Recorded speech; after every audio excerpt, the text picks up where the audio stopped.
Good afternoon students. आज के online class में आप सभी का स्वागत है। आज थर्ड लेक्चर में मैं आप लोगों को लर्निंग एंड टीचिंग सब्जेक्ट के अंतर्गत बुद्धि इंटेलिजेंसी के बारे में बताऊंगा। इंटेलिजेंसी की शुरुआत हमने ऑफलाइन क्लास में किया था। ऑफलाइन क्लास में हमने आप लोगों को बुद्धि क्या है, उसका अर्थ क्या है, उसकी परिभाषाएं क्या हैं, बुद्धि कहते किसे हैं, इसके बारे में हमने अध्ययन किया था। आज हम लोग बुद्धि की विशेषताओं पर चर्चा करेंगे। कैरेक्टरिस्टिक्स ऑफ इंटेलिजेंसी, बुद्धि के बारे में हम लोगों ने पढ़ते हुए बताया था कि बुद्धि के अर्थ के विषय में मनोवैज्ञानिक कभी भी एक मत नहीं। कुछ मनोवैज्ञानिकों का मानना है कि बुद्धि किसी चीज़ को करने की क्षमता है। कोई कहता है बुद्धि किसी भी चीज़ को सीखने की, लर्निंग एबिलिटी, सीखने की क्षमता ही बुद्धि है। कुछ लोग मानते हैं कि बुद्धि निर्णय लेने की प्रक्रिया है, जबकि कुछ मनोवैज्ञानिक कहते हैं कि बुद्धि समायोजन की प्रक्रिया है। कुछ मनोवैज्ञानिक कहते हैं कि बुद्धि के अनुभवों से लाभ उठाने की प्रक्रिया है, अनुभवों से, एक्सपीरियंस से लाभ उठाने की प्रक्रिया है। लेकिन एक सटीक परिभाषा मनोवैज्ञानिक अभी तक दे नहीं पाए। अतः उन सभी विशेषताओं को पढ़ते हुए, सभी परिभाषाओं को, डिफिनीशन को देखते हुए, हर एक मनोवैज्ञानिकों के विचारों को देखते हुए हम लोगों ने ये पाया कि बुद्धि में कोई एक विशेषता नहीं है, बल्कि बुद्धि में बहुत सारी विशेषताओं का योग है, बहुत सारे गुणों का योग है बुद्धि। अर्थात बुद्धि वह प्रक्रिया है जिसमें तर्क करने की क्षमता, किसी चीज़ को जल्द सीखने की क्षमता, किसी चीज़ को ग्रहण करने की क्षमता, अनुभव से लाभ उठाने की क्षमता, समायोजन की क्षमता, बौद्धिक दिशा की क्षमता, निर्णय लेने की क्षमता, जल्द किसी कार्य को करने की क्षमता, किसी कार्य को बेहतर तरीके से करने की क्षमता आदि जो अलग अलग परिभाषाएं मनोवैज्ञानिकों ने बताए हुए हैं, उन सारे परिभाषाओं के सारी चीज़ों का एक योग है इंटेलिजेंसी, बुद्धि। साथ ही साथ हमने भी बताया था कि सामान्य बुद्धि सैद्धांतिक बुद्धि से ज़्यादा इम्पोर्टेंट है। सामान्य बुद्धि विशिष्ट बुद्धि से ज़्यादा इम्पोर्टेंट है, ज़्यादा यूजफुल है। विशिष्ट बुद्धि जो है वह किसी एक क्षेत्र में जिसमें विशेषता हासिल किए हुए होता है इंसान, उस क्षेत्र में कार्य करता है। किंतु सामान्य बुद्धि ऑल ओवर एरिया में काम करता है, सभी क्षेत्रों में काम करता है। इन सारी चीज़ों की चर्चा करते हुए हम लोग बुद्धि की विशेषता के बारे में चर्चा कर रहे थे और बुद्धि की विशेषता कौन कौन सी इसके बारे में जान रहे थे। तो बुद्धि की विशेषता जानने से पहले हमें देखना होगा कि बुद्धि की कौन कौन से गुण हैं बुद्धि में, जैसे कठिनाई, जटिलता, अमूर्तता, मितव्ययिता, सामाजिक महत्ता, मौलिकता, ये सारी विशेषताएं सारे गुण पाए जाते हैं बुद्धि में।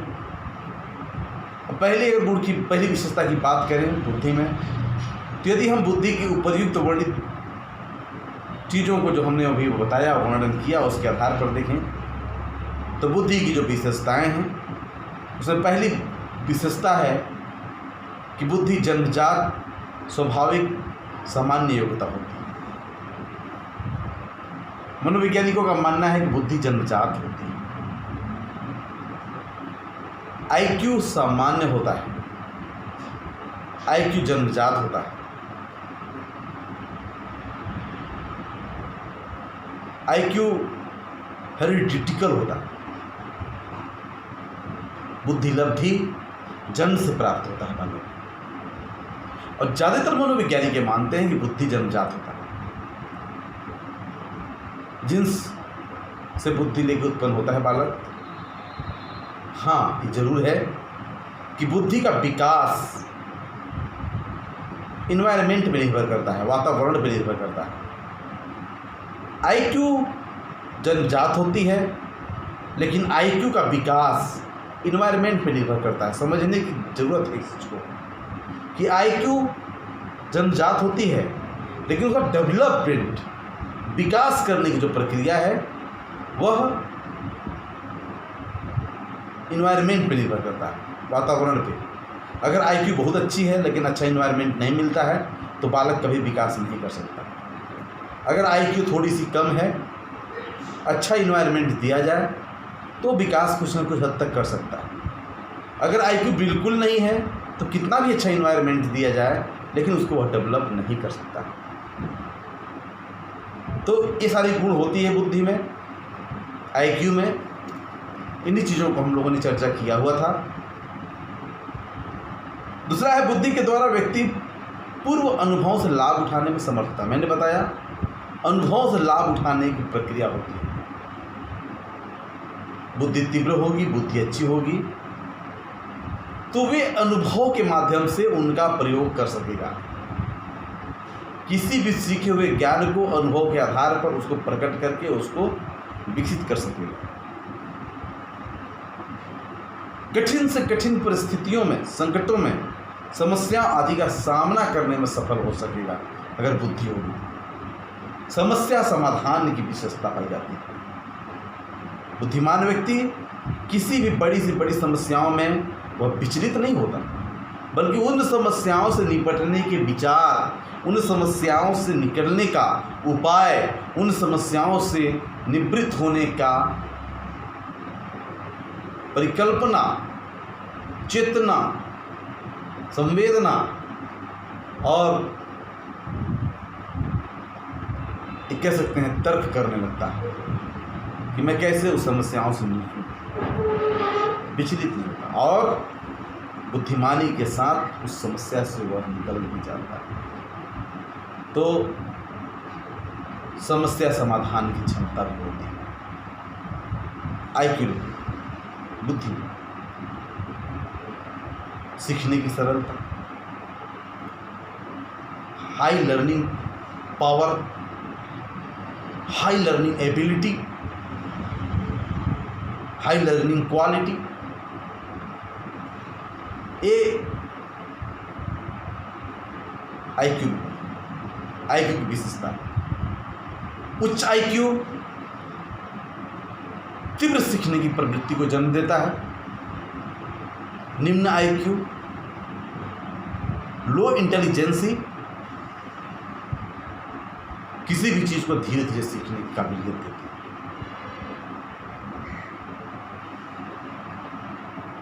लिंग भेद के अनुसार बुद्धि में किसी प्रकार का अंतर नहीं होता। मनोवैज्ञानिकों ने सिद्ध किया है कि लिंग भेद के कारण बुद्धि में अंतर नहीं पाया। ये जरूर है कि किसी भी क्षेत्र में इंटरेस्ट मायने रख सकता है, उसके आधार पर आईक्यू काम करता है, लेकिन अंतर नहीं पाया। मनोवैज्ञानिकों का मानना है कि आईक्यू बुद्धि की मैच्योरिटी किशोरावस्था के मध्य में, अर्थात किशोरावस्था का प्रारंभ 12 वर्ष से लेकर के 18 वर्ष 20 वर्ष तक चलता है। मध्य इसका 16 से 18 वर्ष तक होता है। मध्य 16। इसके मैच्योरिटी का जो टाइम है 15, 16, 17, 18 के समय में यह मैच्योर हो जाता है। अब अंतर किसी का 16 में, किसी का 17 में, किसी का 18 में हो सकता है, लेकिन मैच्योरिटी का जो सही टाइम है 16 ईयर, 16 साल। मैच्योरिटी डेवलप आपाल होल लाइफ कुछ न कुछ सीखने की प्रगति, उसको विकसित करने की प्रगति पूरे जीवन चलती है, लेकिन मैच्योरेशन 60 बुद्धि में देवता, बुद्धि में विशाल दृष्टिकोण की भावना पाई जाती है। बुद्धिमान व्यक्ति का विशाल दृष्टिकोण होता है, हर चीज़ को ऊंचे स्तर पर सोचता है, हाई लेवल पर सोचता है। अगली विशेषता अमूर्त चिंतन की होती है, इमोरेटल thinking, abstract thinking, abstract reasoning,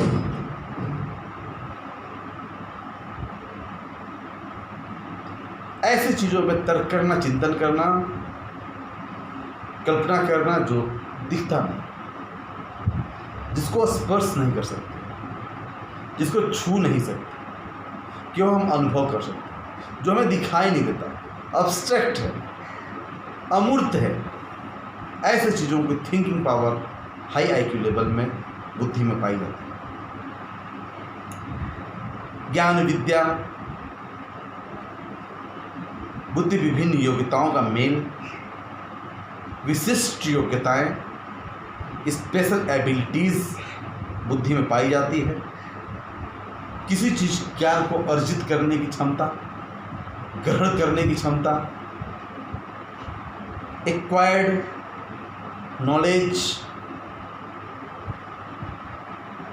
knowledge observation, ये पावर ज़्यादा पाया जाता है। सेल्फ ऑब्जर्वेशन, आत्मनिरीक्षण, आत्मज्ञान, स्वयं के बारे में जानकारी व्यक्ति की होती है, बुद्धिमान व्यक्ति जानता है मेरी क्षमता क्या, मेरी योग्यता क्या है।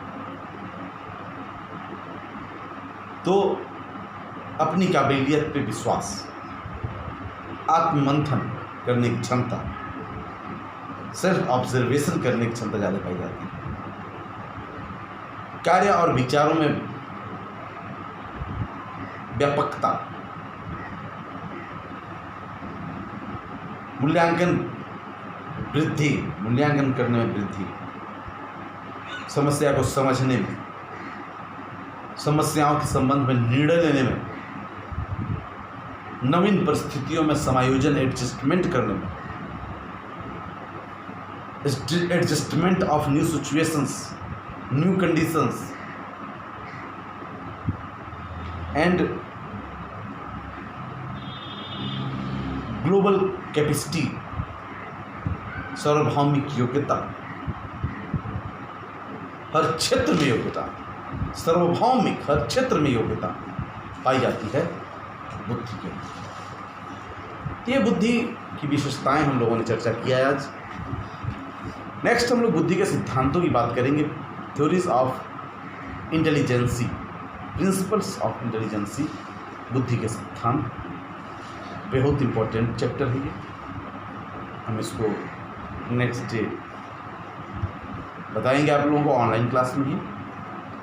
अभी ऑनलाइन क्लासेस की जो बात चल रही है उसमें फर्स्ट डे है। अब हम तो यही आशा करते हैं कि जल्द से जल्द पुनः क्लास ओपन हो, बेहतर क्लास दिया जा सके आप लोगों को क्लासरूम में। तब तक से 12 आज ख़त्म हो गया, 13, 14, 15, 16 तो देखिए क्या होता है, क्योंकि संभवतः 16, 17, 18 शुक्रवार और शनिवार और संडे, इतवार, सैटरडे एंड संडे लॉकडाउन का ऑलरेडी व्यवस्था हुआ ही है। मध्य प्रदेश गवर्नमेंट और सिंगरौली एसडीएम की ओर से, सिंगरौली डीएम की ओर से, कलेक्ट्रेट से आदेश आया हुआ है। संभवतः 16, 17 को मिल सकते हैं या 16 को मिल सकते हैं दिन के लिए। इसके बाद फिर से सोमवार से ही जो भी बातें बनेंगी।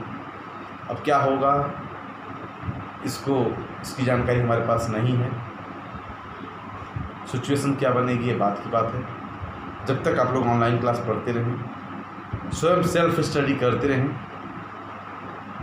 और एग्ज़ाम की अपनी तैयारी करते रहें। थैंक यू, धन्यवाद।